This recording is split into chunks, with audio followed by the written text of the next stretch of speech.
এদিকে ওদিকে সেদিকে সামনে পেছনে সাইডে শুধু ইনকাম। এত যদি ইনকাম হয় পৃথিবীতে আর গরিব থাকবে? মনে হয়েছিল এটা এসব ভাওতাবাজি আর ফালতু কথা। কিন্তু ভাবনাতে ভেবেছিলাম রাজমিস্ত্রি করে 10,000, আর যদি এখান থেকে আসে 20,000 তাহলে কিন্তু আমার গ্রামের আমি হিরো। শুরু তো করে যাক, হয় হবে আর না হয় না হবে। সেখান থেকে সবাই বাড়ির সবাইয়ের সঙ্গে আলোচনা করে যেটা বুঝলাম, ভালো জিনিসকে কি করে গোবরে ফেলতে হয় সেটা সবাই ওরা ভালো জানে। এ চলবে না, এ থাকবে না, এ কোম্পানি এ কত এলো কত গেছে। আমার দাদারাও বলছে ভাই করিস না, আর নিজের ওয়াইফ বলছে ও গো তুমি যেও না। ওই রকম জায়গা থেকে একটা ডিসিশন সিচুয়েশন কি করবো ভাবতে পারিনি, ছিল টাকার অভাব।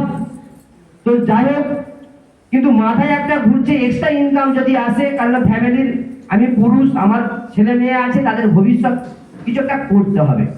তো করি, হয় হবে না হয় না হবে। এটাই ছিল আমার ভুল। সবাইয়ের বাধা ফেলে ফেলে দিয়ে আজ থেকে কয়েক বছর আগে শুরুয়াত, সেখান থেকে শুরু করতে করতে চলতে চলতে আজকে আমি জীবনে কোনো দিন ভাবিনি একটা ভুলের কারণে আমার দুটো 4 চাকা গাড়ি হবে।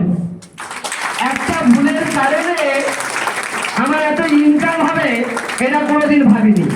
আমার ভুলের কারণে এত বড় সম্মান আপনাদের বিপরীতে দাঁড়িয়ে দুটো কথা বলা, বোঝার কি জিনিস জীবনে জানতাম না, আর তাইকে তো পা ছাড়া মনে হতো।